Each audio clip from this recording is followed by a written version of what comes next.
The coldy slick paper of the eviction notice felt like ice against Claire's fingertips. Her world had shrunk to the four walls of this empty apartment, a space that echoed with the ghosts of laughter and the lingering scent of cardboard boxes. Her landlord's final, indifferent words still hung in the heavy air. Beside her, 8-year-old Lucas stood with a forced bravery that shattered her heart, his small hand clutching a worn teddy bear. Her gaze fell upon her sewing machine, her source of income and pride, now a useless hunk of metal in the corner, its main gear broken and irreparable. A sob caught in her throat, a raw, ragged thing. She felt the physical pressure of failure pressing down on her chest, making each breath a shallow, painful effort. She pulled out the wad of cash from her pocket, the entirety of the workers' compensation settlement from Mark's death. She smoothed the bills out on the dusty floor. $5,000. It felt like both a fortune and an insult, the price tag placed on her husband's life.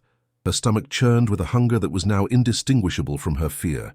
The city hummed outside, a vast, uncaring beast, oblivious to the silent implosion of her life. Each $20 bill was a paper ghost, a reminder of the phone call that had cleaved her life in two. The robotic, detached voice on the line explaining a workplace accident at the construction site was a recording that played on a loop in her mind, a permanent scar on her memory. She gripped the cash, the paper crinkling with a sound that was deafening in the profound silence. Her knuckles were bone white. The familiar knot of anxiety in her stomach tightened, a constant companion that had been her shadow for weeks. A dull headache throbbed behind her eyes, a miserable drumbeat counting down her final hours of shelter. She looked at Lucas, his face smudged with dust from packing their world into 2 frayed backpacks. His eyes, a perfect mirror of his father's, were wide and filled with a trust that felt like a physical weight in her gut. He didn't ask where they were going. He just believed she had a plan. The thought of failing him, of him sleeping on a park bench under the cold, indifferent stars, sent a wave of hot, acidic nausea rising in her throat. She was the protector, the mother, but in that moment she felt smaller and more helpless than her own child. Huddled in the stale air of a public library, Claire's cracked phone screen was a harsh, lonely light in the dim corner. The air was thick with the smells of old paper, disinfectant and quiet desperation. Her fingers felt clammy and slick as they swiped past an endless scroll of rental listings, each one a fortress with walls of credit checks and security deposits she could never breach. Every no vacancy and application denied was a small, sharp jab to her soul. Hope was a dying ember, rapidly turning into a cold, hard stone of resignation. Then she saw it, buried deep on a classified site, under a grainy, pixelated photo of a field, plot of land for sale. The description was brutally sparse, almost an afterthought.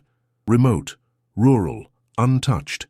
And then the price, 4,000 darkun, $800. The number blazed on the screen, a beacon in the digital darkness. It was a sum she could just afford, a sign. It had to be a sign, a lifeline tossed into the churning ocean of her despair. The library's fluorescent lights hummed a monotonous drone, but for the first time in what felt like an eternity, Claire felt a tiny, dangerous spark ignite in the hollow of her chest. It was the frantic, illogical hope of the truly damned. She didn't allow herself to think, because thinking led to doubt, and doubt was a luxury she'd lost along with her home. In her mind's eye, she didn't see an empty lot. She saw salvation. She smelled the rich scent of turned earth and pine, not the city's perpetual odor of exhaust and rot. She could almost hear Lucas's laughter, not echoing off concrete and brick, but absorbed by an endless green expanse under an open sky. The dream was so potent, so overwhelmingly vivid, that it consumed all logic. To own a piece of the earth, a tangible spot that no one could ever seize, was an intoxicating promise. It was freedom from the tyranny of rent, from the shame of eviction, from the crushing weight of a city that had taken everything from her. Her heart hammered against her ribs, a wild drumbeat of panic and exhilaration as her trembling finger hovered over the confirm purchase button. She pressed it. It was a blind leap of faith, a desperate prayer flung into the void. She was betting it all, the blood money from her husband's life, on a blurry photograph and the phantom scent of a new beginning. The confirmation email arrived with a quiet, devastating finality. The money was gone, vanished with a single, irreversible click. $4,800. Claire stared at the remaining balance in her account. Less than $200. A cold hollowness bloomed in her chest, the terrifying weightlessness of a free fall. She put the phone away. The boats were burned. There was no shore to swim back to.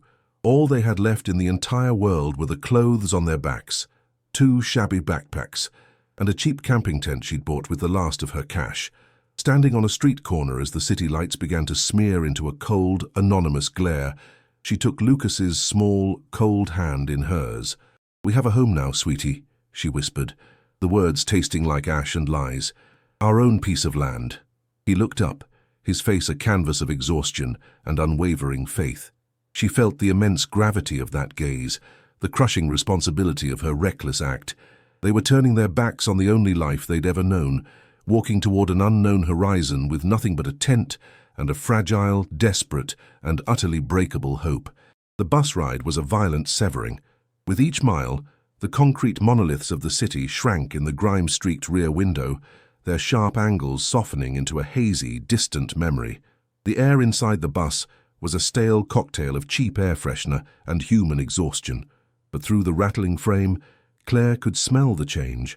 The acrid tang of industrial smoke gave way to the clean, sharp scent of rain on hot asphalt as they passed through the sprawling suburbs. She felt the low, constant rumble of the engine in her bones, a vibration that seemed to be shaking loose the last vestiges of her old life. Lucas, pressed against the window, was a silent observer, his small finger tracing the path of raindrops racing across the glass. His quiet fascination was a fragile shield against the terror clawing at her throat. She clutched the worn straps of her backpack, the fabric a flimsy anchor in the churning sea of her uncertainty. She felt her stomach ache, a familiar gnawing pain, but ignored it, focusing on the green blurs outside. Hours bled into one another, marked only by the shifting patterns of sunlight on the dusty floor of the bus. The landscape unfurled like a tattered map, transitioning from manicured lawns to wide, open fields, then to dense, untamed stretches of forest. Claire felt a strange sense of vertigo, as if she were shedding her own skin. She was no longer Claire the city widow, Claire the failed seamstress. She was becoming someone else, a person defined only by this forward momentum. In her mind, the grainy online photo of the land replayed on a loop. She imagined rich, dark soil, the kind you could scoop up in your hands, smelling of life and potential. She pictured a small, sturdy cabin taking shape under her own power, a testament to her resilience. The rhythmic hum of the tires on the pavement was a hypnotic lullaby, almost drowning out the frantic, fearful voice in the back of her head that screamed she was a fool. She closed her eyes, letting the warmth of the sun on her face and the vibration of the seat create a false sense of peace, a temporary truce with her own panic. The bus hissed to a stop, its brakes groaning in protest. "End of the line," the driver grunted, not bothering to look back. They were deposited at a desolate crossroads, a place that seemed to exist only as a footnote on a map. A single, dilapidated general store with a faded Coca-Cola sign stood sentinel over a vast, unnerving silence. As the bus lumbered away, its red taillights disappearing around a bend, it took the last vestiges of the familiar world with it. The quiet that descended was absolute, a physical presence that pressed in on them. It was a silence unbroken by sirens or traffic, filled only with the faint whisper of wind through tall, dry grass. The air smelled of dust, sun-baked pine, and a deep, loamy earthiness that was entirely alien. Claire pulled Lucas closer, his small body tense beside her. The remoteness she had craved in the city now felt threatening, a vast emptiness that could swallow them whole. Her heart, which had been fluttering with nervous hope, began to beat with a slower, heavier rhythm of pure dread. The man inside the general store looked up from a yellowed newspaper, his eyes narrowed with suspicion. The air inside was thick with the smells of sawdust, old coffee, and chewing tobacco. He was weathered and leathery, a man who seemed to have grown from the dusty floorboards himself. Claire's voice was a dry rasp when she asked for directions, showing him the address on her phone. He squinted at it, then gestured vaguely with a thumb. "That old cursed plot. Down that dirt road. 'Bout an hour's walk, can't miss the dead oak." Cursed. The word hung in the stale air like a bad omen. He offered no water, no kindness, just a dismissive grunt before returning to his paper. Outside, the sun felt hotter, more malevolent. The weight of their backpacks, holding everything they owned, seemed to double. The dirt road stretched before them, a pale, dusty scar on the landscape, disappearing into a hazy horizon. An hour's walk. In this heat, with a child. The fragile hope she had nurtured began to crack under the immense, oppressive weight of reality. Each step was an effort. The loose gravel of the dirt road shifted and crunched under her thin-soled shoes, sending little puffs of dust into the scorching air. The world was reduced to the sound of their own labored breathing and the incessant, high-pitched buzz of insects she couldn't see. A sticky film of sweat and dust coated her skin. Her hair clung to the nape of her neck, and a rivulet of perspiration trickled down her spine, a cold track against her hot skin. Lucas, who had started the trek with a boyish sense of adventure, now lagged behind, his face flushed red with exertion.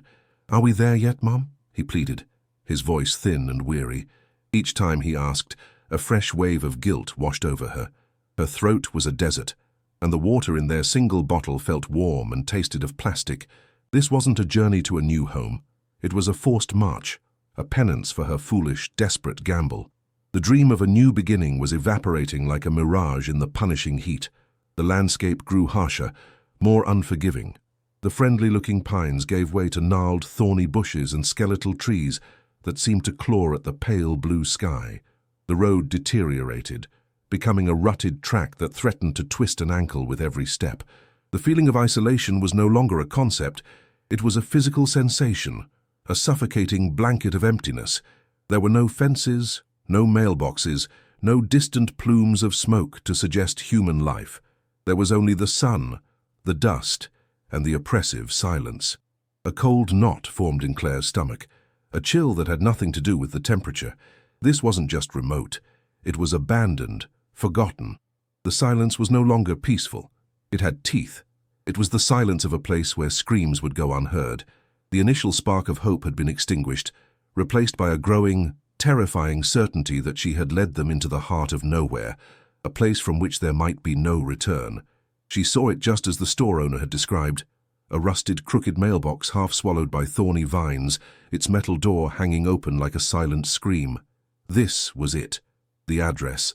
Claire's breath hitched in her chest, a painful mix of dread and a final, desperate prayer that it wouldn't be as bad as she feared. She pushed aside a thick curtain of tangled branches, the thorns tearing at the sleeves of her thin jacket. The air that hit her was a physical blow. It was thick, humid, and carried a foul, gagging stench of stagnant water and deep, wet rot. It clung to the back of her throat, making her want to retch. Her eyes, adjusting to the gloom beneath the canopy of overgrown brush, saw not a field, not a clearing, but a nightmarish tangle of weeds, sharp rocks, and thorny overgrowth. This wasn't a piece of land. It was a wound on the face of the earth, festering under the sun. Her stomach dropped, a leaden weight plummeting into an abyss of despair. The last glimmer of hope was snuffed out. Fighting their way through the hostile vegetation felt like a battle. Sharp thorns ripped at their clothes and scratched their exposed skin, leaving angry red welts. Lucas whimpered behind her, his small hands bleeding from a fall, and then they broke through into the central clearing, and the full horror of her purchase was laid bare. Dominating the landscape, a monstrous dead oak tree stood like a gallows. Its massive, blackened trunk was split by an ancient lightning strike, and its bare branches twisted toward the sky in a silent, agonizing plea. The ground around it was not soil, but a barren expanse of pale cracked clay and jagged stones. There was no green, no life, only decay. A profound, soul-crushing wave of disappointment crashed over Claire, so powerful it stole the air from her lungs and left her gasping, her vision blurring with unshed tears. The place assaulted every one of her senses. The overwhelming stench of the nearby swamp was a constant, nauseating presence, a thick, sweet smell of decay that made the air feel heavy and unbreathable. She could almost taste the mold on her tongue. Visually, it was a monochrome palette of death, the grey of the rocks, the black of the dead tree, the brown of the choking weeds. The only sound was the low, menacing drone of mosquitoes, a constant reminder of the stagnant water and the diseases it might carry.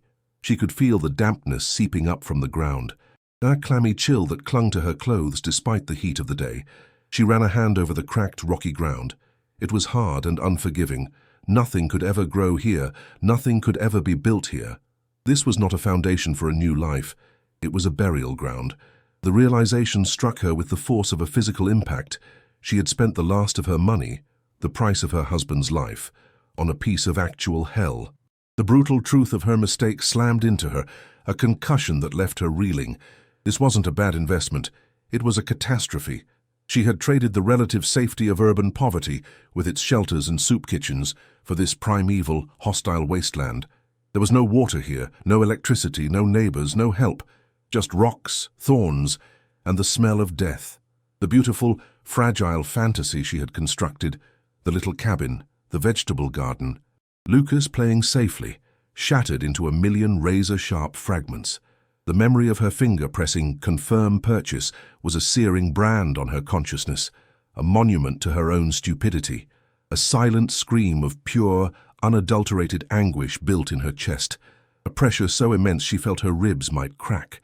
She had been so desperate for a lifeline that she had willingly tied a millstone around her own neck, and her son's. The city hadn't just crushed her, it had tricked her into finishing the job herself. She turned to look at Lucas, and her heart broke. The adventurous spark in his eyes had been extinguished, replaced by a confusion that was rapidly souring into fear. His face was smudged with dirt and streaked with sweat, crumpled as his gaze shifted from the monstrous dead tree to his mother's horrified expression. "Mommy," he whispered, his voice trembling and small, "is this our new home?" The question was not an accusation, but it felt like one. It was a dagger of pure innocence, twisting in the wound of her failure. He still trusted her. Even here, in this God-forsaken pit, he believed she had a plan. The shame was a physical thing, a hot, suffocating blanket that stole her breath. She had not only failed to protect him, she had actively endangered him, dragging him from a world he understood into this desolate, terrifying wilderness. The weight of his simple, trusting question was unbearable, and she had no answer that wasn't a devastating lie. Her knees buckled, and she sank onto the hard, rocky ground. The sharp edges of the stones pressed into her legs, a distant, meaningless pain. A greater pain was consuming her, a hollowing out of her very soul. They had $174 left in the world. They had a flimsy tent that wouldn't stand up to a strong wind. They had 2 protein bars and a half-empty bottle of warm water, and they were miles from anywhere, with no way to get back.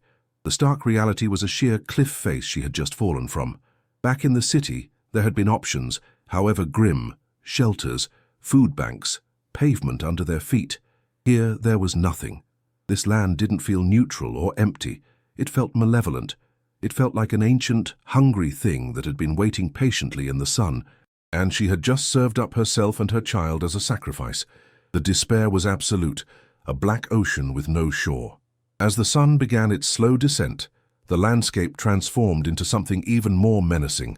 The dying light threw the dead oak's branches into sharp relief, casting long, skeletal shadows that seemed to writhe and reach for them across the rocky ground. A damp, penetrating chill rose from the direction of the swamp, seeping through their thin clothes and into their bones. The hum of mosquitoes intensified, becoming a high-pitched, whining chorus that promised a night of torment. Claire felt a primal fear stir in the pit of her stomach, a terror she'd only ever read about in books.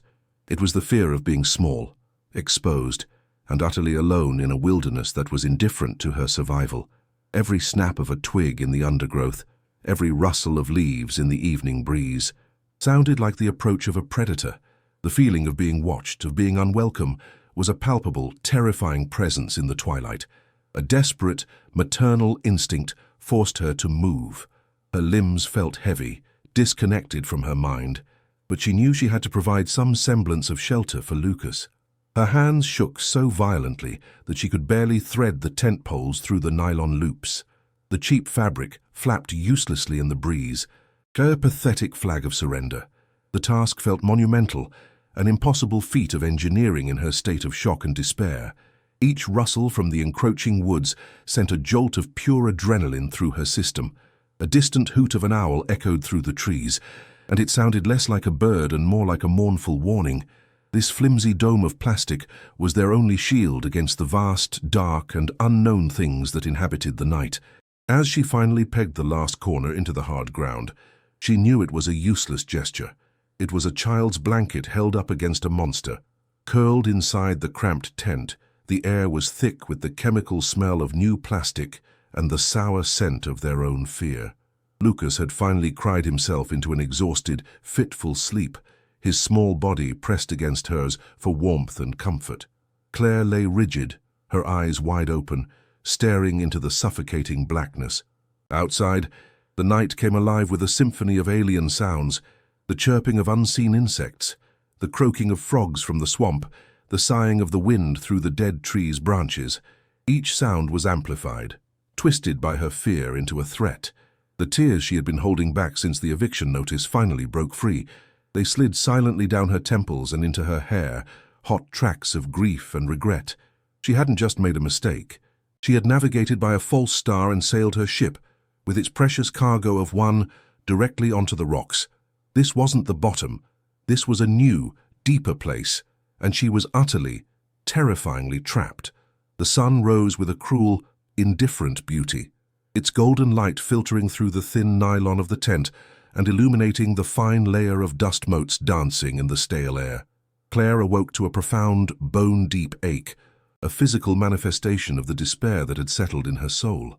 Her eyes were gritty and swollen from crying, and her mouth tasted of fear. Beside her, Lucas slept, his face peaceful in a way that felt like a judgment. The silence outside was no longer just an absence of city noise. It was a living entity, vast and watchful. The smell of swamp rot was already seeping back into her awareness, a foul reminder of where they were. She felt a wave of dizziness, the combined effect of hunger, dehydration, and the crushing weight of her own catastrophic decision. A single thought echoed in the hollow space of her mind. I have to get him out of here. But the thought was a dead end. There was nowhere to go, and no way to get there. The despair was a physical paralysis. She unzipped the tent flap, and the humid, foul air rushed in. The sight of the dead oak, stark and skeletal against the morning sky, sent a fresh pang of hopelessness through her. She felt hollowed out, a fragile shell of a person. She sat in the opening of the tent, her arms wrapped around her knees, and simply wept. Not the loud, racking sobs of the night before, but a quiet, defeated stream of tears that she didn't have the energy to wipe away. It was a grief for her husband and for their lost apartment, but most of all, it was a searing grief for the future she had just stolen from her son. Lucas stirred behind her, woken by the light. He crawled to her side, his small face etched with a sleepy concern that was far too old for his years. He didn't say anything, just leaned his small, warm body against her side. His simple presence was both a comfort and an agony. It was for him she had to move, for him she had to fight, but she felt as if all the fight had been drained out of her, leaving nothing but regret. "Son, I'm going to make a spot for our campfire," Lucas announced after a few minutes of shared silence.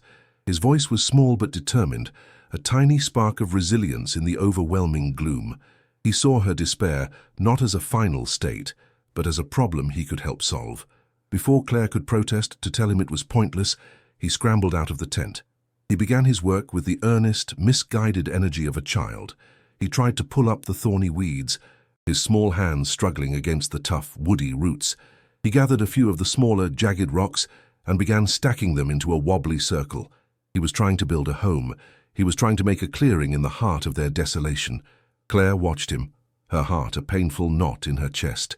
His innocence was a beacon, but it also illuminated the full depth of her failure. He was playing house in a graveyard, and it was all her fault. She felt a fresh wave of nausea, the sharp, acidic taste of shame rising in her throat. He moved with a frantic energy, as if by clearing a small patch of this cursed earth, he could somehow fix his mother's broken spirit. He backed away from a particularly stubborn patch of thorny brush near the base of the gigantic dead oak. He was dragging his feet, tired and frustrated, trying to dislodge a larger, half-buried stone to add to his little circle. His worn sneaker caught on something. It wasn't the soft give of a root or the shifting crunch of gravel. There was a hard, metallic shriek as his foot scraped against an unseen object, and he tumbled forward, landing with a cry of surprise on the hard-packed ground. Claire was on her feet in an instant, the paralysis of her grief shattered by a jolt of maternal adrenaline. "Lucas, are you okay?" she cried, rushing to his side. Her heart hammered against her ribs, her mind instantly flashing to images of broken bones, of venomous snakes lurking under the rocks. The isolation of their location meant any injury could be a death sentence. Lucas pushed himself up, his knees scraped and dusty but otherwise unharmed. He was pointing, his eyes wide with discovery, not pain. "Mom, look," he said, his voice a breathy whisper. Claire followed his gaze. Where he had tripped, the scuff mark from his shoe had cleared away a thin layer of dirt and dead leaves. Protruding from the ground, no more than an inch, was a straight, clean edge of dark, rusted metal. It was a perfect right angle, the corner of something geometric and man-made, jarringly out of place in the organic chaos of the gnarled tree roots and jagged rocks. Her initial panic subsided, replaced by a flicker of pure, unadulterated curiosity. It was the first thing she had seen on this land that wasn't born of decay or hostile nature. Her breath caught in her throat. It was something else, something hidden, a secret held by the dead oak tree. The oppressive atmosphere of the place seemed to shift, to hold its breath in anticipation. She knelt beside the spot, the sharp edges of the underlying rocks pressing into her kneecaps. She ran her trembling fingers over the exposed corner. The metal was cold and rough with a thick crust of rust that flaked away under her touch. It was solid, immovable. It wasn't just a piece of scrap metal discarded long ago. It was anchored to something larger, something buried deep. A new energy, a stark contrast to the morning's lethargy, began to hum through her veins. Despair was a passive state, but a mystery demanded action. She began to dig at the earth around the corner with her bare hands. The soil was dry and hard-packed, like concrete, resisting her efforts. The dirt was coarse and abrasive, scraping her skin and packing itself painfully under her fingernails. The metallic scent of the rust mingled with the loamy smell of the earth, a strange perfume of industry and nature. It was a tangible puzzle, and for the first time since arriving, she had a purpose beyond mere survival. The work was slow and agonizing. Her fingernails tore, and the skin on her fingertips grew raw and tender, but she didn't stop. A primal, obsessive focus had taken hold. This was better than weeping. This was better than staring into the abyss of her mistake. Lucas, sensing the shift in her mood, joined in, using a flat rock as a makeshift trowel, his earlier game forgotten in the face of this real and compelling quest. They worked in a shared, focused silence, the only sounds the scraping of Lucas's rock and Claire's own ragged breathing. The sun climbed higher in the sky, beating down on their backs, but she barely felt the heat. Her world had shrunk to this small patch of ground, to the promise of what lay beneath. Sweat dripped from her brow and mingled with the dust on her face, but she was oblivious. She was digging, unearthing, driven by an instinct she didn't understand, a desperate hope that this land held something more than just ruin. After what felt like an hour, they had cleared a small trench around the object. It wasn't just a corner, it was a solid iron plate, thick and heavy, about 3 feet square. It was embedded between two of the largest roots of the dead oak, as if the tree itself were guarding it. An overwhelming sense of awe and dread washed over Claire. This was not an accident. Someone had placed this here, deliberately, long ago. The sheer effort it would have taken to dig this hole and set this heavy plate in place spoke of a powerful motive. It was a tombstone, a seal. The question was, what was it sealing in, or sealing out? A cold shiver, unrelated to the heat, traced a path down her spine. The air grew still, and the buzzing of the insects seemed to fade, as if the entire wilderness were watching them, waiting to see if they would dare to break the seal. The weight of the past felt heavy and present. She tried to lift it at the corner. It didn't budge. It was immensely heavy, anchored by its own mass and the grip of the earth. Panic and frustration warred with her burning curiosity. To come this far, to be this close to an answer, only to be defeated by sheer physics, was a new kind of torture. She looked around wildly, her eyes scanning the desolate clearing for a tool. Her gaze landed on a thick, fallen branch from the dead oak, long and sturdy, about the width of her arm. A lever. The word surfaced from a distant high school science class. Hope surged. She jammed one end of the branch under the lip of the iron plate, wedging it securely. She placed a large, flat rock beneath the branch to act as a fulcrum. She looked at Lucas, his face a mixture of excitement and apprehension. "Stand back, sweetie," she said, her voice tight. She put her full weight on the end of the long branch, her muscles screaming in protest. There was a groaning sound of stressed wood, then a loud grating screech of metal scraping against stone. The seal broke. The plate shifted, just an inch, but it was enough. A puff of air hissed from the opening, and with it came a new smell. It was not the wet rot of the swamp, but something else entirely. It was a dry, musty, ancient scent, the smell of a place that had not breathed fresh air in decades. It was the smell of cellars, of forgotten attics, of sealed tombs. The scent was thick with the dust of years, of undisturbed silence. Claire's heart was a frantic drum against her ribs. She repositioned the lever and pushed again, grunting with the effort. The plate slid further, revealing a dark, square opening beneath. A hole, a man-made cavity, descending into blackness. It was a wound in the earth. A doorway to the past, and she had just forced it open. The mystery had deepened, becoming darker and more literal. She peered into the darkness, but it was absolute. The bright sunlight made the blackness of the hole seem even more profound, an impenetrable void. A primal fear of what lurked in dark, enclosed spaces prickled at her skin. Spiders, snakes, bones. Her imagination, fueled by exhaustion and fear, began to populate the darkness with horrors, but the compulsion to know was stronger than the fear. She fumbled in her backpack for her phone, her hands shaking. She switched on its small, weak flashlight. The beam felt pathetically inadequate as it cut a wobbly circle into the gloom. It wasn't a deep hole, maybe 4 or 5 feet down. The sides were crudely lined with flat, stacked stones, a makeshift retaining wall, and at the bottom, sitting squarely in the center of the earthen floor, was a box. A large, dark-hued metal trunk, its surface covered in a thick layer of rust and grime. It looked like a pirate's chest from a child's story, but there was nothing playful about it. It felt somber, heavy, and final. A wave of dizziness washed over her. The reality of it was too much. The flight from the city, the horrific discovery of the useless land, and now this, a secret chamber, a hidden chest. It felt like a fever dream. Was she hallucinating from the heat and the stress? She reached out and touched the cold, rough stone lining of the opening. It was real. The smell of dust and time was real. Lucas was real, standing a few feet back, his eyes like saucers. This was happening. Gathering every last ounce of her courage, she sat on the edge of the hole and slid her legs in, her feet finding the bottom. The air was cool and still. The flashlight beam trembled, casting dancing shadows on the stone walls. The box was even larger up close. It was made of heavy-gauge steel, with thick iron bands and a simple, heavy hasp on the front. It wasn't locked. There was no padlock, just a simple metal pin holding the hasp in place. Her fingers felt numb and clumsy as she worked the rusted pin free. It resisted, groaning in protest, then slid out with a final gritty screech. The sound was deafening in the confined space. For a moment, she just stared at the closed lid, her heart pounding a frantic, suffocating rhythm in her ears.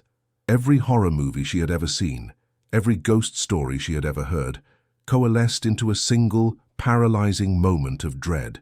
What if opening it was a mistake? Some secrets, she thought, were buried for a reason.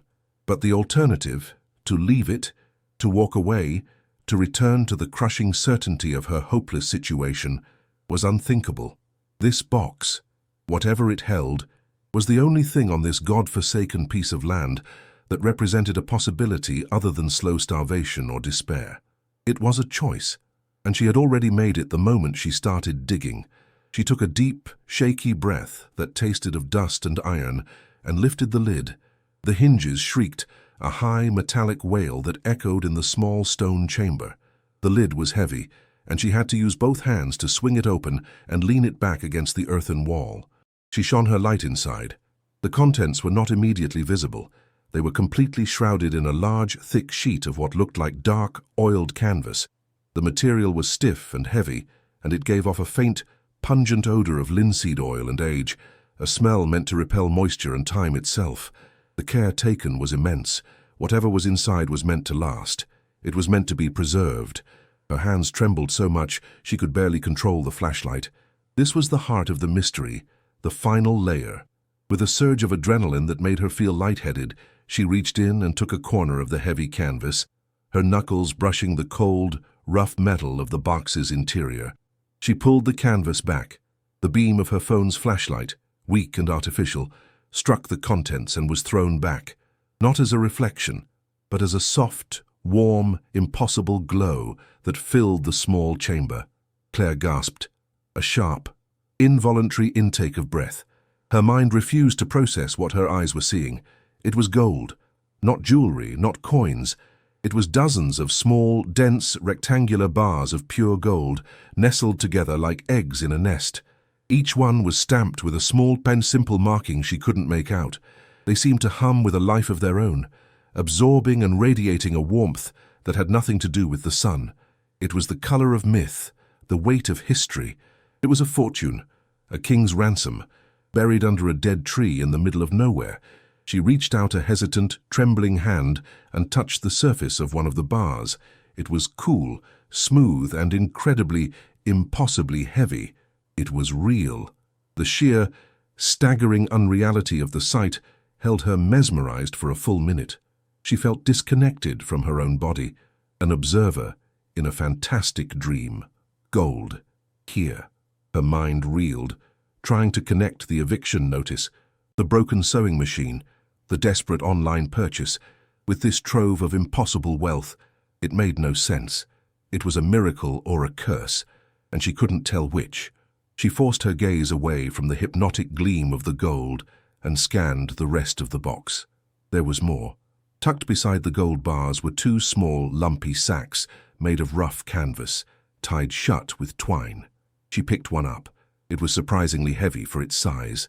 With fumbling, numb fingers, she managed to untie the knot. She tilted the sack over the oiled canvas, and a cascade of dull, grayish stones tumbled out, clicking and clattering against each other. They looked like gravel, but they caught the light in a strange, sharp way. Raw diamonds, uncut, unpolished, hundreds of them. A sob, a strange mix of terror and hysterical relief, escaped her lips. She felt a lightness in her head, the world tilting on its axis. This was more than money. It was a different reality. It was escape. It was safety. It was a future for Lucas. It was a new sewing machine, 100 new sewing machines. It was a house with running water and electricity. It was food, so much food. The physical, gnawing ache of hunger and fear that had been her constant companion for weeks seemed to dissolve in the warm, golden light emanating from the box. She laughed, a wild, unhinged sound that was swallowed by the close stone walls. She had stumbled into a fairy tale, a long-forgotten legend, the cursed land, the dead oak. It wasn't a curse, it was a signpost, a map, and she, in her blind desperation, had followed it to its unbelievable conclusion. She felt like she could breathe again, but beneath the sacks of diamonds and gold, there was one more thing. Lying flat on the bottom of the chest was a thick, leather-bound book, and a slim folder tied with a faded ribbon. Compared to the spectacular wealth, they seemed mundane, an afterthought.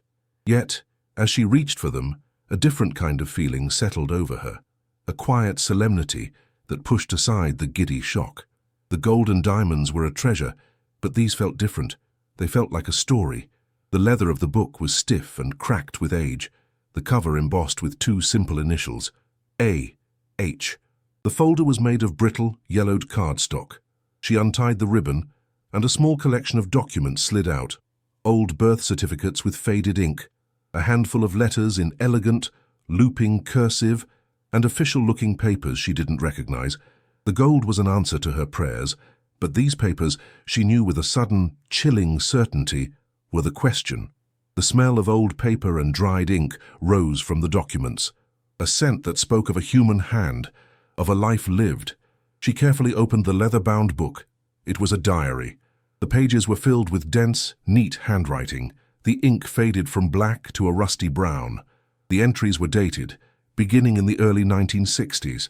She read the first few lines, the words describing a journey south, a sense of purpose, a fear of the unknown. A cold dread began to creep back in, pushing against the warmth of her discovery. The treasure was not just a fortune, it was a responsibility. It had a history that had been deliberately and carefully buried. The man who wrote this diary, A.H., had gone to extraordinary lengths to hide this, and the reason was likely written on these very pages. The gold suddenly felt heavier, colder. It was not a simple windfall, it was a legacy, and it was entangled with a secret that had been guarded by this dead tree for more than half a century. She carefully placed the diary and the documents back into the chest, on top of the gold. She couldn't leave them here. She couldn't leave any of it here. The idea of reburying it, of walking away, was insane. This was her salvation. But a new fear was taking root. A treasure this large didn't just exist in a vacuum. Someone, somewhere, might know about it. Someone might have been looking for it. The store owner's words echoed in her mind. There, that old cursed plot. Curses weren't about bad luck. They were about bad histories, stories of tragedy and violence that clung to a place like the swamp's foul stench.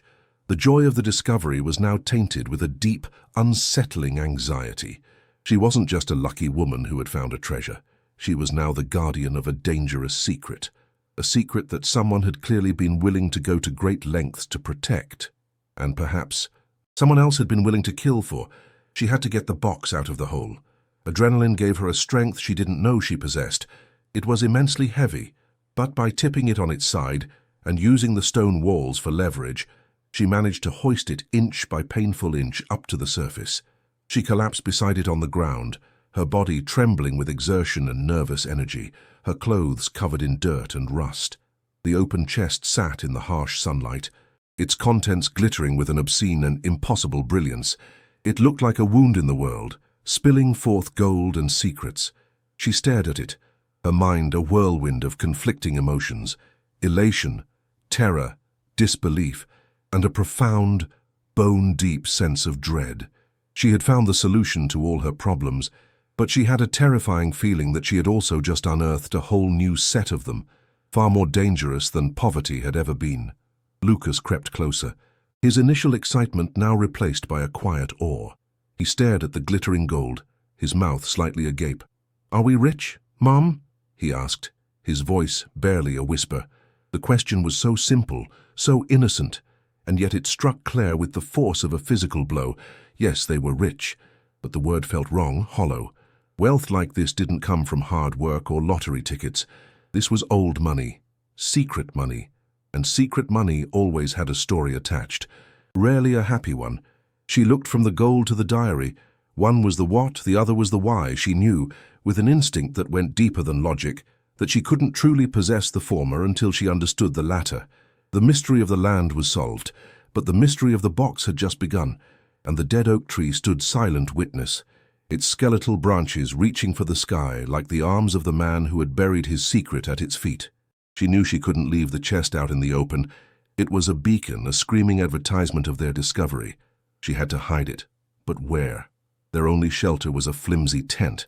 The absurdity of her situation was overwhelming. A multi-millionaire with no safe place to store her fortune. She had to get them away from here. But first, she had to cover their tracks.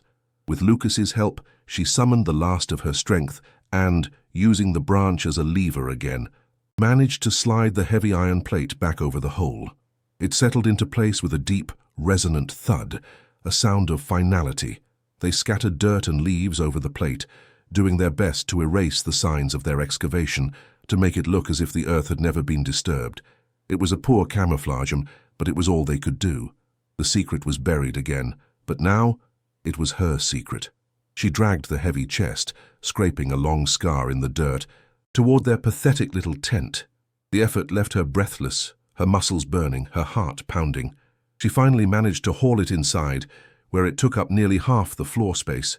The interior of the tent, once a symbol of her desperate poverty, was now a makeshift vault, crammed with a fortune that could buy a mansion.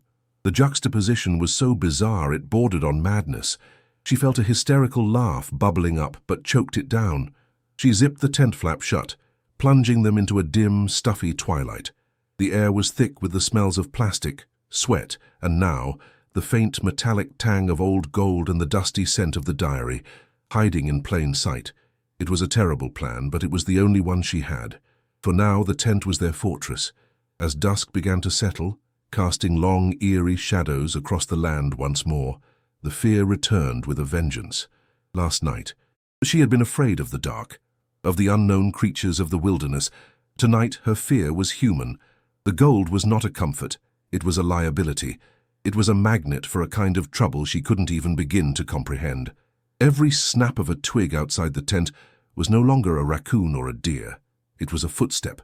Every gust of wind rattling the tent fabric was someone trying to get in. She sat in the dark, one hand resting on the cold metal of the chest, the other holding her son, who had finally fallen into an uneasy sleep. She was no longer just a desperate mother. She was a dragon, guarding a hoard she didn't understand, in a cave made of nylon, and she had the terrible sinking feeling that the original owner, or whoever had been looking for it, might be coming to reclaim it. Her mind raced, frantically trying to piece together a plan. They had to leave. They couldn't stay here, exposed and vulnerable. But how? Call a taxi. To where? A police station to report what? That she'd found a buried treasure on her cursed land. They would think she was crazy, or worse, they would confiscate it, leaving her with nothing but a dangerous story. She felt utterly trapped, caught between the desolation she had fled and a new, gilded cage of her own making. The weight of the gold was a physical pressure on her chest. It was a promise of freedom that had, for the moment, imprisoned her more completely than poverty ever had. The darkness outside the tent was no longer empty. It was filled with unseen threats, with the ghosts of the past and the potential monsters of the present. The mystery had been solved, only to reveal a new, more terrifying one. Who did this treasure belong to, and what would they do to get it back? With the oppressive weight of the night pressing in, Claire huddled inside the tent. The cold metal of the chest a monstrous presence beside her. The only light was the ghostly blue glow of her phone's screen, a fragile beacon against the suffocating darkness. Her fingers, still raw and dirty, trembled as she opened the leather-bound diary. The aged leather felt brittle, like a dry leaf, and a thick, musty scent of forgotten time, of decaying paper and dried ink, filled the cramped space, clinging to the back of her throat. It felt like sacrilege, a profound violation of a long-kept silence. A shiver, born of fear and awe, traced a glacial path down her spine. Her heart pounded a frantic, painful rhythm against her ribs. She aimed the weak light at the first page, her eyes struggling to decipher the elegant, faded script. The first entry was dated June 4th, 1962. It began with a simple, harrowing sentence. "We have made it south of the line. The real work and the real danger begins now." Her stomach twisted. This was no simple journal. It was a ghost story waiting to be told. She read on, her breath held tight in her chest, each turned page a soft, rasping whisper in the dead quiet of the night. The writer, Arthur Hayes, detailed his purpose with a chilling clarity. This land, this remote, forgotten plot, was not his home. It was a way station, a safe house on a clandestine railroad, helping civil rights activists and their families escape persecution in the Deep South. A knot of ice formed in Claire's gut. The gold bars, the raw diamonds, they were not Arthur's fortune. They were the collective assets of dozens of families, their life savings, their entire worldly wealth, converted into a portable, untraceable form. It was the price of freedom, the distilled hope of people fleeing for their lives, entrusted to this one brave man. The sheer weight of the responsibility he had carried made her dizzy. She felt the heavy gazes of ghosts upon her, the unseen owners of the treasure she had so jubilantly claimed as her own. The joy of her discovery curdled into a cold, heavy dread that settled deep in her bones, a poison seeping into her soul. The diary became a litany of terror and hope. Arthur wrote of families arriving in the dead of night, their faces etched with fear, their children silent and wide-eyed. He described the sounds of their hushed whispers, the smell of their fear, the desperate, vice-like grip of a mother's hand entrusting her child to him. Claire could almost hear the crunch of tires on the dirt road, see the flicker of masked headlights through the trees. Arthur's prose was understated, but the tension was a palpable, living thing that reached across the decades and seized her heart. He mentioned close calls, a police car idling at the crossroads, a nosy neighbor asking too many questions, the distant baying of dogs in the night. He wrote of his wife, Eleanor, who comforted the terrified children, and his own son, who was just a little older than Lucas. A wave of nausea washed over Claire. This wasn't just history, it was the story of a family just like hers, who had risked everything for what was right here on this very ground. A profound moral sickness churned in her stomach. This wasn't her money, it was blood money, but not in the way she had imagined. It was the currency of survival, the last resort of the hunted. To use it for a new sewing machine or a safe house felt like a desecration, a theft from the ghosts of the past. Her own desperation, which had felt so absolute just hours ago, now seemed shallow and selfish in the face of the life-or-death struggles chronicled on these pages. The gold no longer represented freedom. It represented a sacred trust she had accidentally unearthed.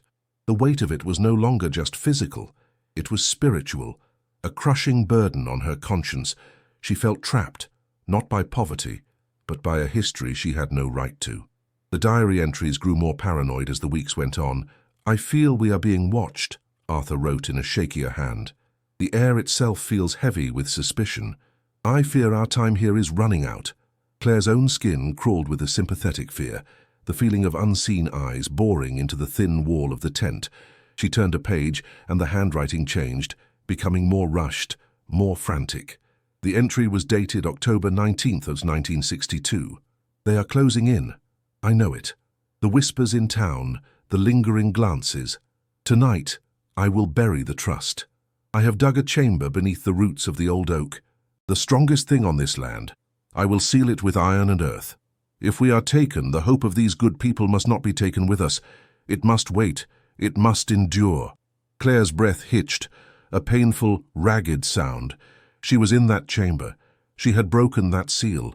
He had done it for her, for a future stranger who might one day unearth the hope he was so desperate to protect. He had chosen this place not because it was cursed, but because it was strong, a natural vault. The dead oak was not a gallows, it was a guardian. He wrote of his love for his wife and son, a desperate, aching farewell to a world he felt slipping from his grasp. The words were blurred by her own silent, streaming tears that dripped onto the back of her hand, cold and startling.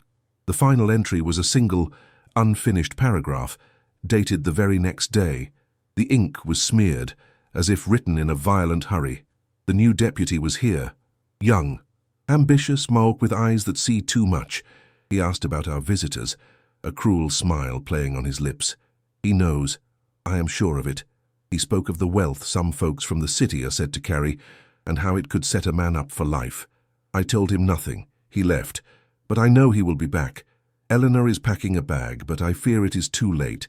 I hear a car on the road, coming too fast, and The sentence ended there. It just stopped. A single, jagged line of ink trailed off the page where the pen had been torn from his hand. Claire let out a strangled gasp, dropping the phone. The beam of light went out, plunging her into absolute blackness. The silence in the tent was no longer empty. It was filled with the echoes of a 60-year-old scream, a story that had been violently, brutally silenced. The name of the traitor, the ambitious deputy, was now seared into her mind. The sun rose, but it brought no warmth, only a harsh breeze, revealing light. Claire hadn't slept. She sat frozen, the diary in her lap, her mind replaying that final, broken sentence. The treasure was a crime scene. Arthur and his family hadn't just left, they had been taken, murdered. The young deputy had come back for the fortune he coveted, and when he couldn't find it, he had erased the only people who knew where it was. The cursed land. The story was true. A profound terror, colder and sharper than anything she had ever felt, gripped her. She was sitting on top of a mass grave, a vault filled with stolen hope and evidence of a monstrous crime.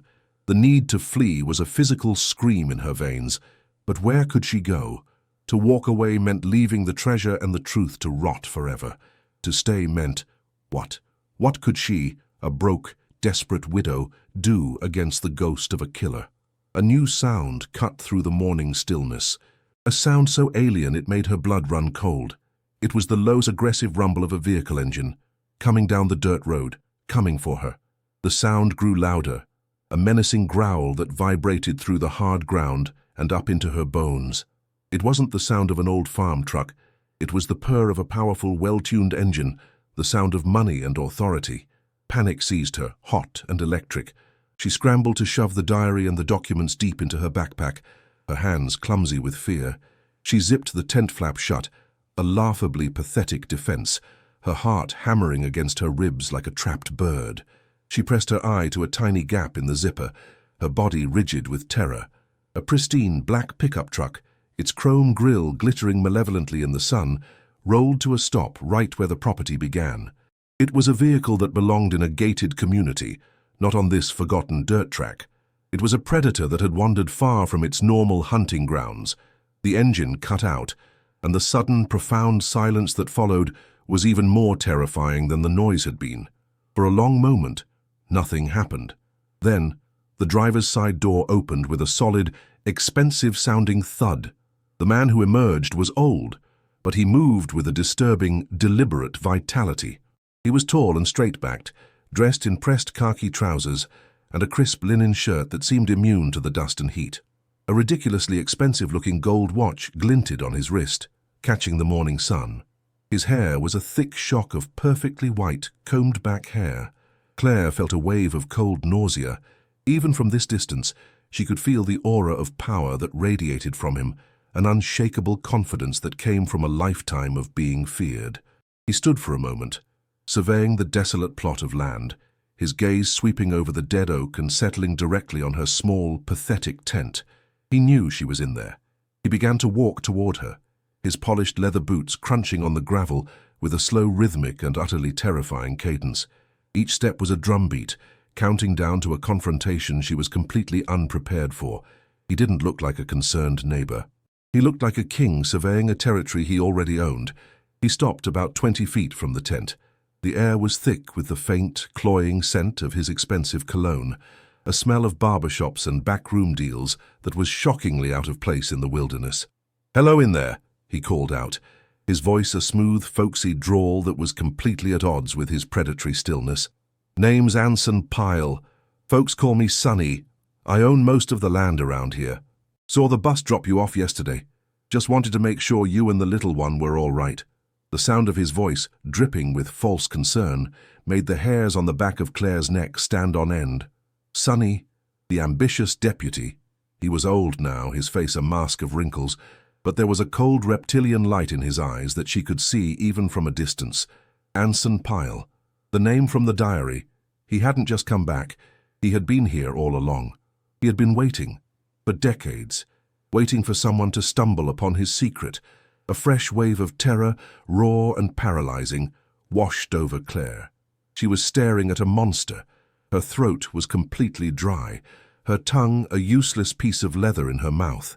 She knew she had to answer. That silence would be an admission of fear, an invitation. She fumbled with the zipper, her fingers feeling like clumsy sausages. She opened the flap just enough to peer out, trying to keep her body hidden behind the fragile shield of nylon. We're fine," she managed to stammer, her voice a weak, hoarse whisper that she barely recognized as her own. Pyle's smile widened, but it didn't reach his eyes. Those eyes, a pale, washed-out blue, were cold and assessing, cataloguing her torn clothes, the exhaustion on her face, the pathetic tent. He saw everything. "Fine," he chuckled, a low, rumbling sound. "Honey, this place is anything but fine. This is cursed ground. Nothing's grown here for 50 years. No water, no power. I feel for your situation. I truly do. Tell you what, I'll give you $5,000 for it. Right now. Cash. Get you and your boy back to civilization." The number was a punch to the gut. $5,000. The exact price of her ruin. It wasn't pity. It was a test. Claire's mind reeled, the casual cruelty of the offer. The exact sum she had spent was a clear message.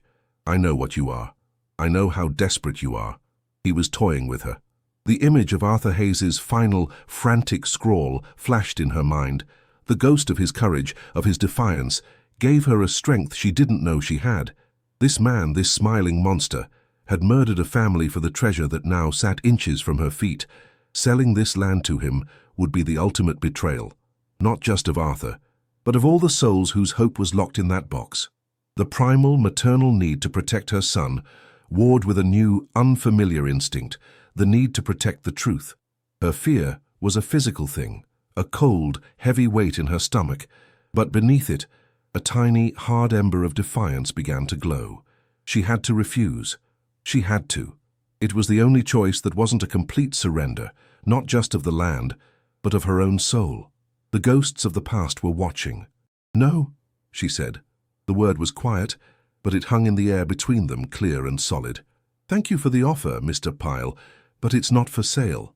She saw a flicker of something in his eyes, not anger, but a flash of surprise, quickly masked. He had expected her to crumble, to gratefully accept the scraps he was throwing her.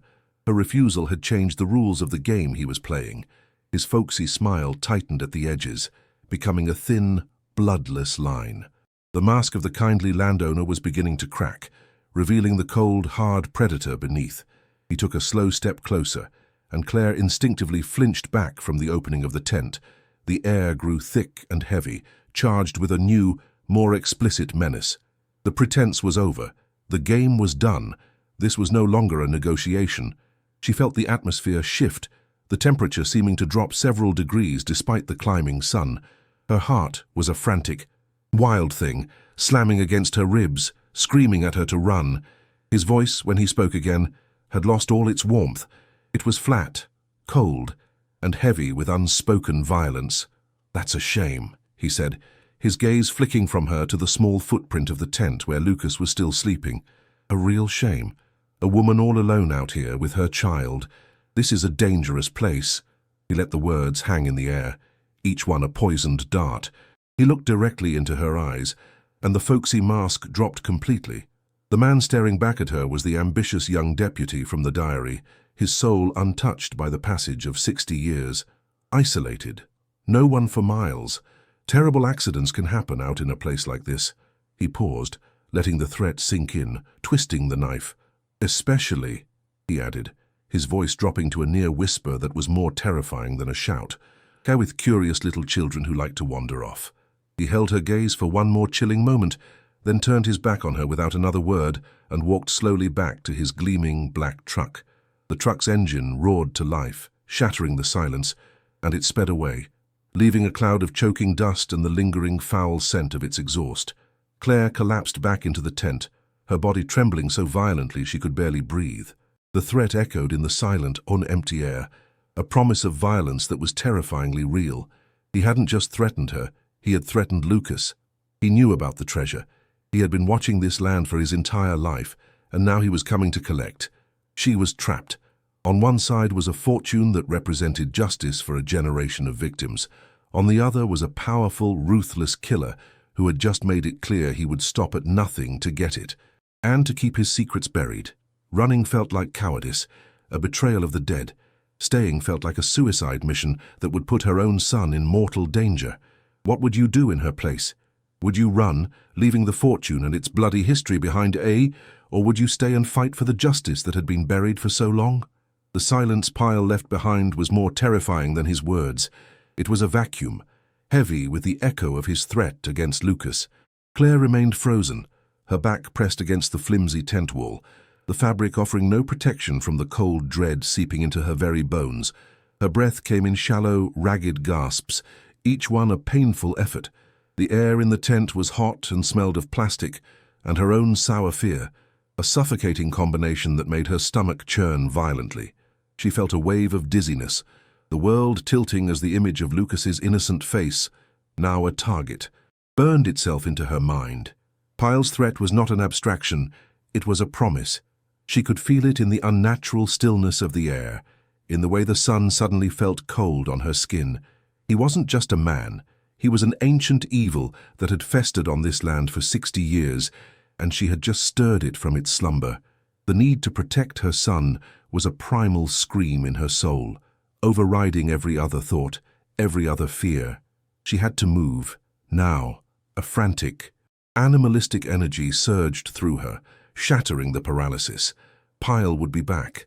Maybe not today, maybe not in his fancy truck, but he would return to finish what he started in 1962. She scrambled through the tent, her movements clumsy and desperate, her mind a whirlwind of terror, tried to form a plan. Run. The word was a primal drumbeat.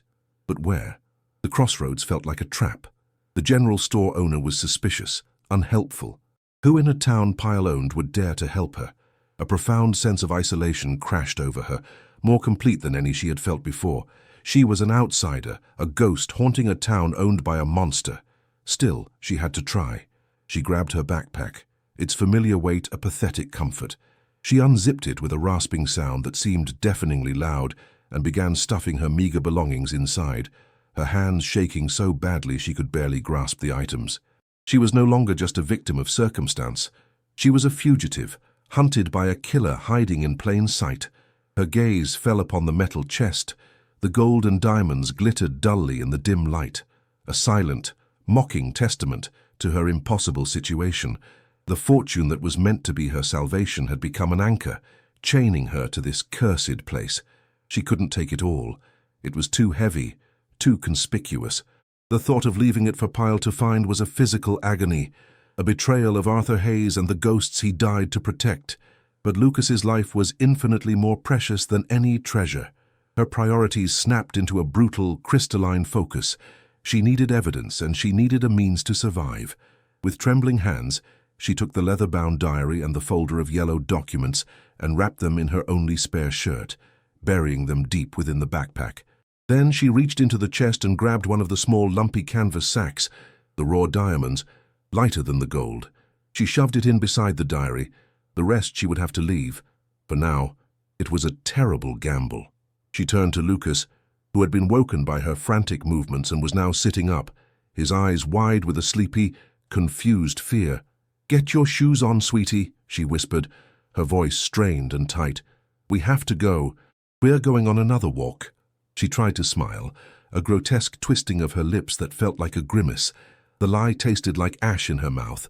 She didn't have to explain the danger. He could feel it. He could see the raw terror in her eyes, a terror that no mother should ever show her child. He complied silently, his small face pale, his movements slow and uncertain. The sight of his vulnerability, his complete and utter trust in her, even as she was leading them into an unknown danger, sent a fresh wave of hot, acidic guilt through her. She was a terrible mother. She had brought him to this hell, and now she was dragging him into a confrontation with a monster, armed with nothing but a 60-year-old book and a bag of uncut stones. The weight of her failure was a physical thing. With Lucas's small, cold hand clutched tightly in hers, and the heavy backpack digging into her shoulders, Claire crawled from the tent. The world outside felt hostile and exposed. The sun was a malevolent eye in a cloudless sky, and the dead oak's branches seemed to claw at them as they hurried past. Every rustle in the undergrowth, every bird call, sounded like a signal, an alarm being raised to announce their flight. She didn't dare look back. The path to the dirt road felt a mile long. The thorny bushes tore at her clothes, their sharp points like tiny, grasping fingers trying to hold her back. A profound sense of being watched prickled at the back of her neck, a certainty that Pyle's cold blue eyes were following her from some unseen vantage point. Her heart hammered against her ribs, a frantic, desperate rhythm that matched the pace of their flight. She kept her eyes fixed on the pale ribbon of the road ahead, a path that was both an escape route and a journey deeper into enemy territory. The dirt road was a furnace. The heat radiated up from the pale dust, shimmering in waves that distorted the horizon. Claire's lungs burned, each breath a searing intake of hot, gritty air. The backpack, loaded with the weight of the diary and the diamonds, felt like it was filled with lead, its straps cutting deep into her shoulders. Lucas stumbled beside her, his small legs struggling to keep up, his breathing a series of painful, hitching sobs. "Mommy, I'm tired," he whimpered, his voice thin and frail. "I know, baby, I know. We're almost there," she lied, pulling him along with a gentle but firm grip. Guilt was a sharp stone in her gut. She was forcing him into a grueling march under the brutal sun, fueled only by her own terror. The silence of the countryside was gone, replaced in her mind by the phantom rumble of Pyle's truck, a sound she expected to hear cresting the hill behind them at any moment. Her fear was a physical driver, pushing her forward when her body screamed to collapse. They finally reached the crossroads. The dilapidated general store stood exactly as she'd left it, a monument to decay and indifference. The thought of facing the suspicious store owner again, of seeing his cold, judging eyes, filled her with a new kind of dread. He was part of this place and part of Pyle's kingdom. He was not an ally. But what other choice did she have? She needed help, directions, a friendly face, anything to break the suffocating hold of her isolation. As her eyes scanned the desolate intersection, she saw him, across the road, on the porch of a small, neat house with peeling white paint and a riot of colorful flowers in the front yard, sat a very old man in a rocking chair. He was as weathered as the house itself, his skin a roadmap of wrinkles, but he wasn't looking at them with suspicion. His gaze was soft, curious, and held a deep, ancient sadness. He looked like he had been sitting on that porch since time began, a silent witness to every car that passed, every secret the town kept. Hope, a fragile and dangerous thing, flickered in Claire's exhausted heart. He was an alternative. He was separate from the hostile store. Taking a deep breath that did little to calm the frantic beating of her heart, she tightened her grip on Lucas's hand and crossed the sun-baked asphalt. The air around his house smelled different. It was not the dust and rot of her own land, but the sweet, clean scent of blooming petunias and freshly cut grass. It smelled of care, of a life lived with intention. As they approached the wooden steps of the porch, the old man stopped rocking. His eyes, a surprisingly sharp and clear blue, met hers. They weren't cold and reptilian like Pyle's. They were filled with a weary wisdom, the eyes of a man who had seen too much. "Can I help you, miss?" he asked, his voice a dry, gentle rustle, like autumn leaves skittering across pavement. It was the first kind voice she had heard in what felt like a lifetime, and the simple sound of it almost broke her. She felt tears welling, hot and shameful, and fought them back. I need help," Claire stammered, the words tumbling out in a desperate rush. "I bought the old plot down the road, the one with the dead oak tree." At the mention of the tree, a flicker of recognition, a shadow of an old pain, crossed the man's face. He nodded slowly, his gaze drifting toward the dirt road as if he could see the tree from here. Claire's desperation overrode all caution. She couldn't afford to be subtle. She fumbled in her backpack and pulled out her phone, her hands shaking. She had taken a single picture in the darkness of the cellar, a blurry shot of the diary's cover, just in case. She showed it to him. The screen glowed with the image of the worn leather and the two embossed initials, A.H. The effect on the old man was immediate and devastating. The color drained from his already pale face. His hand, gnarled with arthritis, flew to his mouth to stifle a gasp. A low, wounded sound escaped his lips, a name spoken like a prayer and a curse. "Arthur," he whispered. "Arthur Hayes." He looked up at her, his eyes shining with sudden, unshed tears. "I am Samuel Peterson," he said, his voice trembling as he slowly rose from his chair. "I was the groundskeeper for the Hayes family, before they were taken." The words hung in the hot, still air, a confirmation of her deepest, most terrifying fears. Taken, not disappeared. He beckoned them onto the porch, his movements slow and pained, as if weighed down by the burden of his memories. He led them inside, into a small, dark living room that smelled of lemon polish and old books. The cool dimness was a relief from the punishing sun. He collapsed into a worn armchair, his breath coming in ragged bursts. "That night," he began, his voice barely a whisper, "I saw them. Cars on the road, men in uniforms, but they weren't our local boys. They took Arthur, his wife Eleanor, their boy. They took them all." He was weeping now, openly, the silent tears of a man who had carried a terrible secret for a lifetime. Everyone suspected, but no one dared to say the name. No one dared to point a finger at the man who got so rich so fast, right after they vanished. He didn't need to say the name. Claire knew. The puzzle piece didn't just click into place, it slammed down, completing a picture of pure as premeditated evil, Anson Sonny Pyle. Mr. Peterson's story was the living testimony that the diary lacked, the human element that transformed Arthur Hayes's frantic scribbles into a full-blown tragedy. The old man looked at her, His grief-stricken eyes filled with a new fierce light. "He's been watching that land ever since," he said, his voice gaining strength. "Had a contact at the county clerk's office. He knew the moment it was sold. He knew you were coming. He's been waiting for someone to find what he never could." The confirmation sent a wave of icy terror through Claire. She wasn't paranoid. She was prey, deliberately lured into a trap. The old man's words validated her every fear, but they also offered something else, an alliance. She was no longer completely alone. She had a guardian of history on her side, a man who had mourned the Hayes family in silence for 60 years and was now finally able to speak their names. "You cannot go to the local sheriff," Mr. Peterson warned, his voice urgent. "Pyle owns this town, from the mayor to the dog catcher. They are all his men. To go to them would be a death sentence." The statement confirmed her own instincts, but hearing it spoken aloud made it terrifyingly concrete. There was no official help to be found here. They were on their own. Two Davids against a Goliath who had ruled this small kingdom for over half a century.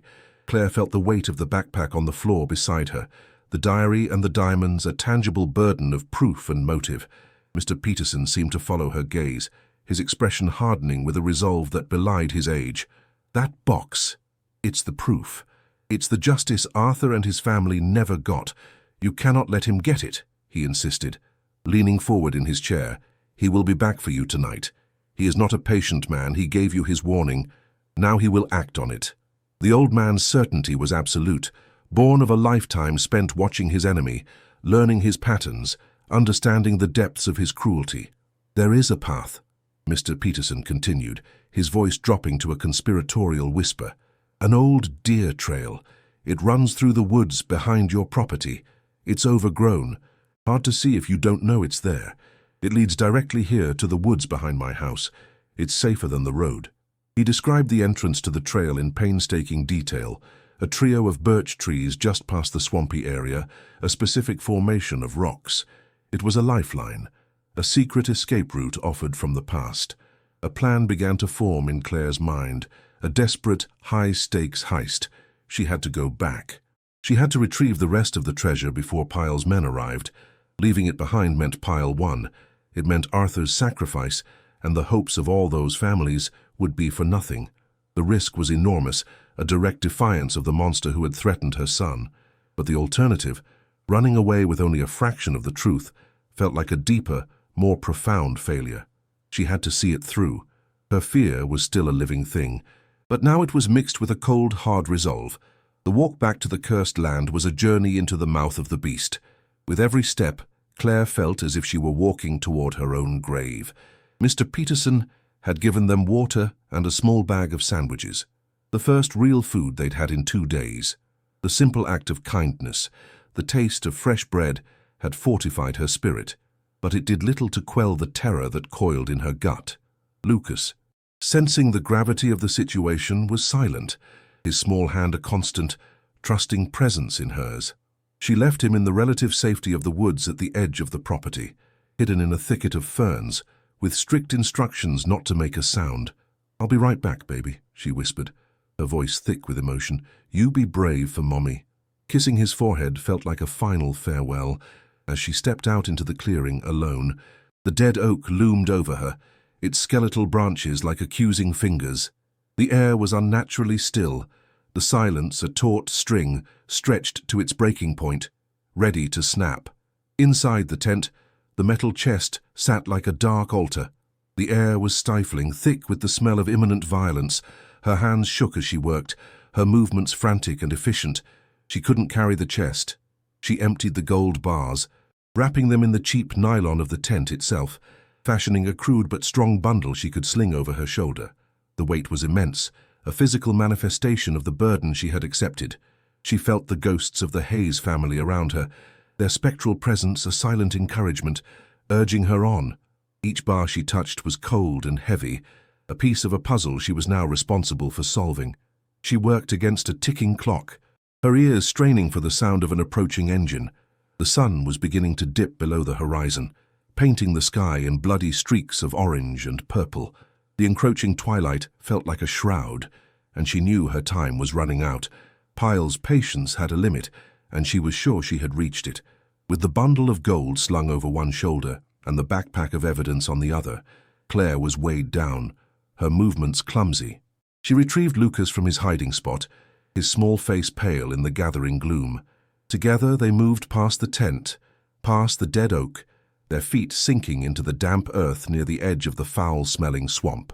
The air here was thick with the drone of mosquitoes and the stench of decay. Following Mr. Peterson's directions, she found them, the trio of slender white birch trees, their bark glowing with a ghostly luminescence in the twilight. Behind them, almost completely obscured by overgrown vines and ferns, was a faint parting in the brush. The entrance to the deer trail. It was barely a path, a narrow track that plunged into the deepening darkness of the woods. It was their only hope. As they stepped into the suffocating embrace of the forest, leaving the open clearing behind, she heard it, a low rumble in the distance. A truck, coming down the dirt road. They were here. A fresh jolt of pure, undiluted adrenaline shot through Claire's veins. She pushed Lucas ahead of her onto the narrow trail. "Run, Lucas, run, and don't look back," she urged, her voice a harsh, desperate whisper.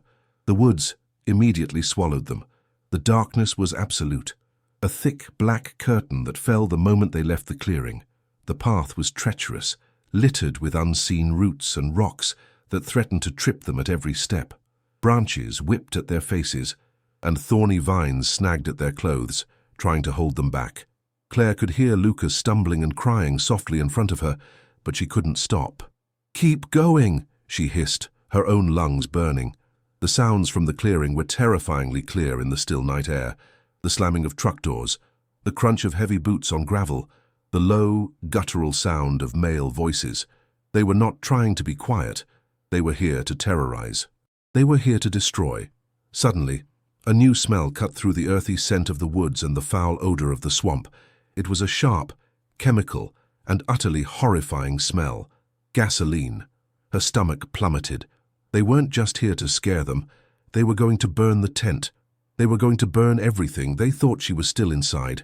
A wave of nausea so powerful it made her stumble, almost brought her to her knees. If they hadn't run, if they had hesitated for even a minute, the thought was too horrific to complete. She could hear the men's voices more clearly now, punctuated by cruel laughter. There was the distinct glug-glug-glug sound of liquid being poured from a large container, the sound of a death sentence being written in flammable liquid. Her flimsy tent, their only shelter, was being soaked in fuel. They intended to erase her, to turn her and her son into just another tragic story, swallowed by the cursed land. A terrible accident no one would question. "Hey, in the tent!" one of the men shouted, his voice a brutish roar that echoed through the trees. "Boss wants you gone. This is your last chance. Come on out, or we're lighting this whole damn place up." The words were followed by more laughter, the casual, unbothered sound of men who enjoyed their work. Claire froze for a split second, her hand clamped over Lucas's mouth to stifle his terrified sobs. They didn't know she was gone. This was their chance. She shoved Lucas forward again, her own fear a physical force propelling them deeper into the suffocating darkness of the woods. The path was a blind guess, a memory of Mr. Peterson's words guiding her feet. Her heart was a wild drum, its beat so loud she was sure the men back in the clearing could hear it. The weight of the gold was brutal, pulling at her shoulder, but she refused to let it go. It was not just money, it was evidence. It was the motive for 60 years of silence and murder. It was Arthur's legacy. She could hear them moving around the clearing, their heavy footsteps crunching on the rocky ground.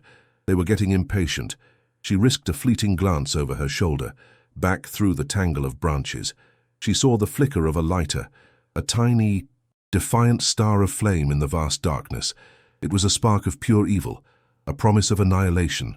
A primal scream lodged in her throat, silent and agonizing. She turned and ran, her body fueled by a terror so profound it felt like a separate entity inhabiting her skin. She half-dragged, half-pushed Lucas ahead of her, her breath tearing through her lungs in raw, ragged sobs. The woods were a labyrinth of unseen obstacles. A low-hanging branch struck her forehead, sending a shower of sparks across her vision and drawing a trickle of warm, sticky blood. She barely felt the pain. The only thing that mattered was the path ahead, the promised safety of Mr. Peterson's house. The only thing that mattered was outrunning the fire. The world was a blur of darkness, pain and sound. The sound of her own frantic, gasping breaths, the sound of Lucas crying, a heartbreaking, terrified whimper, the sound of the underbrush tearing at them as they plunged blindly forward, and then a new sound, a terrible whoosh from behind them, followed by a sudden, angry orange glow that pulsed through the dense trees, casting monstrous, dancing shadows all around them. The fire. They had done it. They had lit the pyre. The light grew brighter, an artificial dawn of destruction. The smell of burning plastic and gasoline now mingled with the terrifying scent of scorched earth and pine. The fire was spreading. Claire imagined the flames consuming the tent, then licking at the dry brush, then climbing the trunk of the great dead oak, turning the Guardian into a funeral torch. The thought spurred her on, lending a desperate, inhuman strength to her burning limbs. They were running not just from men, but from a growing inferno. She stumbled, her ankle twisting violently on a hidden root. A scream of pure agony tore from her throat as she went down hard, the crushing weight of the gold driving the air from her lungs. Lucas cried out her name in terror. For a second, she lay on the damp, cold earth, the pain in her ankle a white-hot nova, the smell of smoke filling her nostrils. Despair, black and absolute, threatened to drown her. It was over. They would be caught, either by the men or by the fire. But then she looked up and saw Lucas's face, a pale, terrified moon in the flickering, hellish light of the fire. His eyes were wide with the fear she had put there. That sight, the sight of her terrified child, was a jolt to her soul more powerful than any pain. She could not give up. She could not let him see her fail. Not here. Not now. With a guttural groan that was more animal than human, she pushed herself up, ignoring the screaming agony in her ankle. She staggered to her feet, putting her weight on her good leg. The pain was breathtaking, but the adrenaline was a powerful anesthetic. "Come on!" she gasped, grabbing Lucas's hand. They half limped, half ran, a grotesque, lurching flight through the woods. The orange glow behind them was a constant, terrifying presence, a hungry beast chasing them through the night. She could hear the men shouting now, their voices filled with confusion and anger. They must have seen the empty, whole-burning tent. They knew she had escaped. Now they would be hunting. The fear of being pursued by the fire was replaced by the more immediate, more personal terror of being pursued by Pyle's thugs. The woods were no longer a shelter. They were a hunting ground, and she and her son were the prey. The path seemed endless, a twisting, turning nightmare of darkness and pain. But she clung to Mr. Peterson's words, to the promise of a light at the end of this tunnel of terror. Just when she thought she could not take another step, that her body would simply give out, she saw it. Through a break in the trees, a faint, warm, yellow light, a single window, glowing in the distance. It was a beacon. It was a promise. It was Mr. Peterson's house. A sob of pure, unadulterated relief broke from her lips. The sight gave her a final, desperate burst of energy. She hobbled faster, dragging Lucas along, their eyes fixed on that tiny square of hope. The sounds of pursuit seemed to fade behind them, swallowed by the noise of their own ragged breathing and the frantic beating of their hearts. They burst out of the tree line and into a small manicured backyard. The grass was soft and cool beneath her feet. They had made it. They were out of the woods. They were safe. She pounded on the back door of the small house, her fists beating a desperate rhythm against the wood. "Mr. Peterson, it's Claire. Help us, please, help us." The door was thrown open, and Samuel Peterson stood there, his ancient face a mask of alarm and concern. He pulled them inside without a word, his strong, surprisingly steady hands guiding them into the warmth and safety of his small kitchen. The door was shut and bolted behind them, the sound of the deadbolt sliding into place, the most beautiful sound Claire had ever heard. The world outside, with its fire and its monsters, was shut out. She collapsed onto a kitchen chair, the bundle of gold sliding from her shoulder and thudding to the floor with a heavy, solid sound. Her body trembled uncontrollably, a violent aftershock of the terror she had endured. Lucas clung to her, his small body shaking, his face buried in her side. They were alive. They were safe. She looked at Mr. Peterson, whose kind eyes were filled with a mixture of pity and fierce, righteous anger. In his hand, he held an old, black rotary telephone, the receiver already off the hook. He was ready. He looked from Claire's blood-streaked face to Lucas's terrified eyes, and his expression hardened into one of pure, cold fury. "They will not get away with this," he said, his voice no longer the gentle rustle of an old man, but the hard, steely tone of a soldier going into battle. "Not again." He began to dial, his gnarled finger moving with a slow, deliberate precision. Each click of the rotary dial was a nail being driven into Anson Pyle's coffin.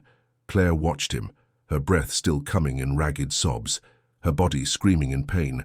But for the first time since setting foot on that cursed land, she felt a sliver of something other than fear. It was a tiny, fragile spark of hope, but it was real. The hope for justice, the hope that the ghosts of Arthur Hayes and his family could finally rest. The battle was not over, but she was no longer fighting it alone.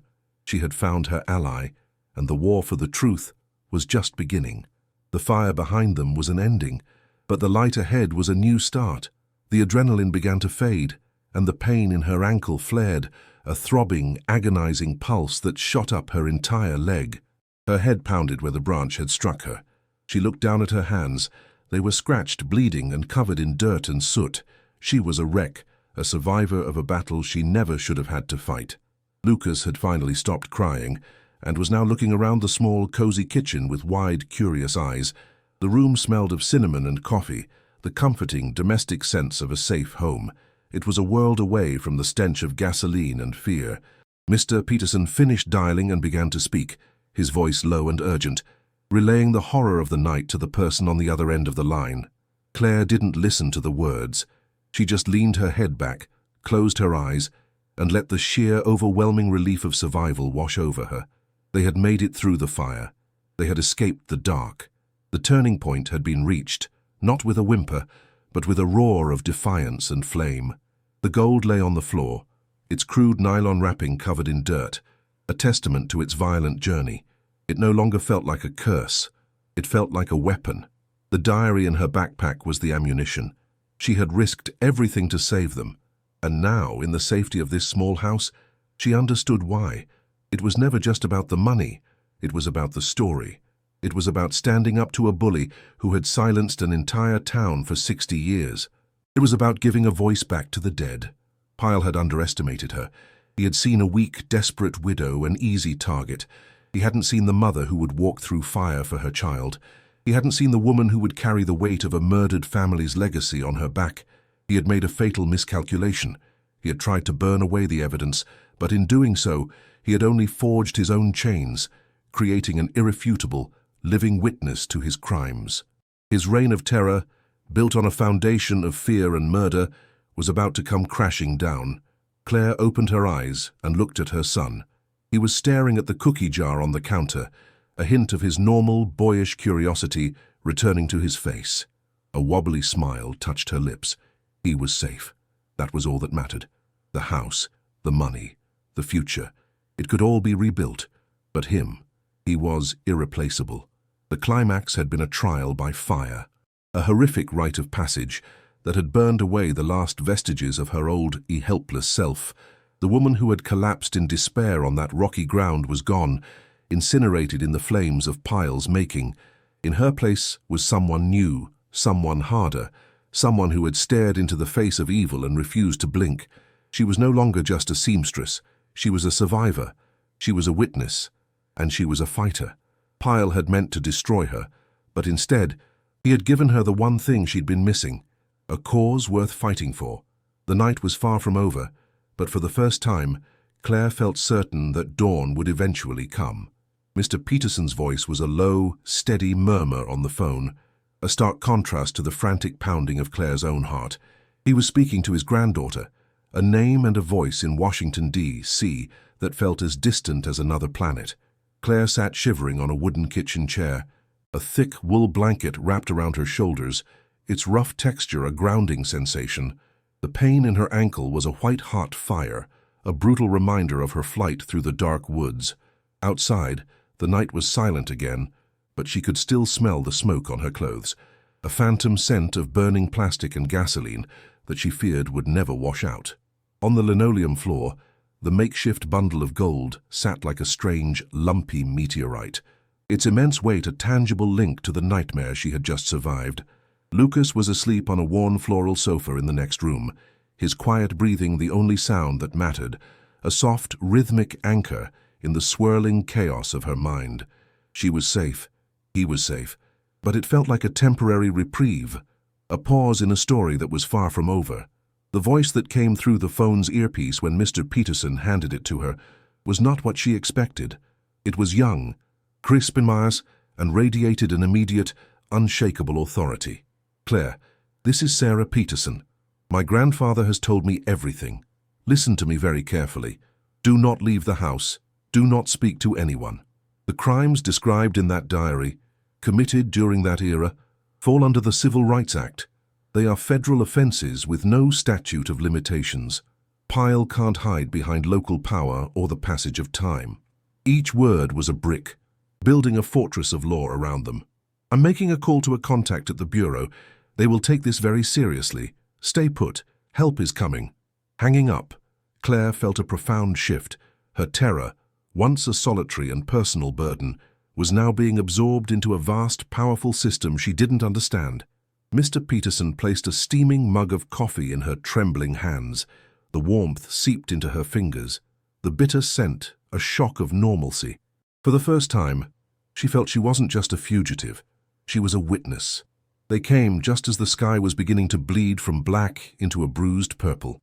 Two dark, anonymous sedans that rolled to a stop in front of the house with a whisper of tires on gravel, their engines cutting out into a silence that was heavy with purpose. The men and women who emerged were not the swaggering thugs from the woods, nor were they the suspicious local cops Claire had feared. They moved with a quiet, synchronized efficiency, their faces impassive and serious. They wore simple, dark jackets with the letters FBI barely visible in the pre-dawn gloom. There was no shouting, no sirens, just a calm, overwhelming sense of control. An older agent with tired but kind eyes met Mr. Peterson at the door, shaking his hand firmly. "Mr. Peterson, I'm Special Agent Davies. We understand you and your guests have had a difficult night." The agent's gaze found Claire, and it held no judgment, only a quiet, professional resolve. The cavalry had arrived, and it was nothing like she had ever imagined. The weight on her chest eased, just a fraction. At the small kitchen table, under the warm glow of a single overhead light, the story was finally told. The leather diary lay open, its fragile pages a sacred text in the center of the table. The yellowed documents were carefully arranged beside it. Claire's voice, at first a raw, halting whisper, grew stronger as she spoke. She recounted everything: the eviction, the desperate purchase, the discovery in the cellar, Pyle's veiled threat, and the terrifying fiery climax in the woods. Special Agent Davies listened without interruption, her pen scratching across a notepad, her expression never changing. Other agents worked around them, photographing the gold, bagging the diamonds, each movement precise and respectful. They handled the treasure not as a windfall, but as evidence in a murder investigation 60 years cold. When she finished, a profound silence filled the room. "You were incredibly brave, Claire," Davies said, her voice soft but firm. "And you did the right thing. You and your son will be placed in protective custody. He will never be able to touch you again." The sun was rising over Anson Pyle's sprawling ranch, glinting off the surface of a manicured pond and the chrome of a dozen expensive vehicles parked near a massive multi-car garage. It was a kingdom built on murder and theft. The FBI team approached the main house as silently as ghosts, their formation a stark, dark contrast to the idyllic morning scene. They didn't bother with the doorbell. The front door splintered open with a single, efficient blow. Pyle, dressed in silk pajamas and a robe, was caught completely by surprise, a cup of coffee halfway to his lips. The mask of the charming landowner evaporated instantly, replaced by a face contorted in disbelief and impotent rage. He sputtered threats, name-dropped powerful friends, but the agents were impassive. As the cold steel of the handcuffs clicked shut around his wrinkled wrists, his reptilian eyes found the lead agent. "The land," he hissed, the single word a confession of his lifelong obsession. It was the land. His empire crumbled not with a roar, but with that quiet, final, metallic click. The diary was a map, not just to a treasure, but to a tomb. On a remote corner of Pyle's vast property, a place marked by a distinctive cluster of old cypress trees Arthur Hayes had mentioned in a passing entry. Federal forensic teams began to dig. The work was slow, somber, and methodical under the harsh Texas sun. The sound was a rhythmic scraping of shovels against the dry, unforgiving earth. Mr. Peterson stood at the edge of the police tape, his old body rigid, his eyes fixed on the deepening hole in the ground. And then, a shout. The digging stopped. A forensic anthropologist knelt, her tools now small brushes and trowels. Slowly, carefully, the truth was unearthed. Skeletons, 3 of them, buried together in a shallow unmarked grave. Arthur, Eleanor, and their young son. Mr. Peterson let out a long, shuddering breath, a sound of grief and closure 60 years in the making. The whispers and suspicions of a lifetime had just been given a voice, a grim and undeniable chorus rising from the earth itself to accuse the man who had put them there. The wheels of federal justice turned slowly, but they ground exceedingly fine. The case against Anson Pyle was overwhelming. The diary, the treasure, the eyewitness account of the fire, and finally, the bodies on his land. He would die in a federal prison.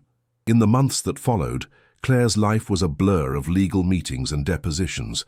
The gold and diamonds, officially seized as evidence, were appraised at a value that made her head spin. Guided by Sarah Peterson, a complex legal process unfolded. Descendants of the families Arthur Hayes had died to protect were painstakingly located, and a trust was established, ensuring the treasure fulfilled its original purpose. For her pivotal role in uncovering the crime and bringing a murderer to justice, the court awarded Claire 2 things. First, the full, unencumbered, and legally cleared title to the plot of land. It was hers. Second, as a legal finder's fee, she received a percentage of the treasure's value, a sum so substantial it felt like a number from a dream. The paper check felt heavier than all the gold. 1 year later, the land was unrecognizable. The cursed plot was reborn, where the monstrous dead oak had stood as a monument to murder.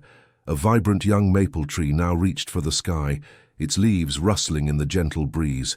The oppressive silence was gone, replaced by the happy sound of children's laughter. Claire's son Lucas chased a soccer ball across a lawn of thick green grass that now grew where only cracked clay and rock had been. The stench of the swamp was a distant memory, the area having been professionally drained and reclaimed.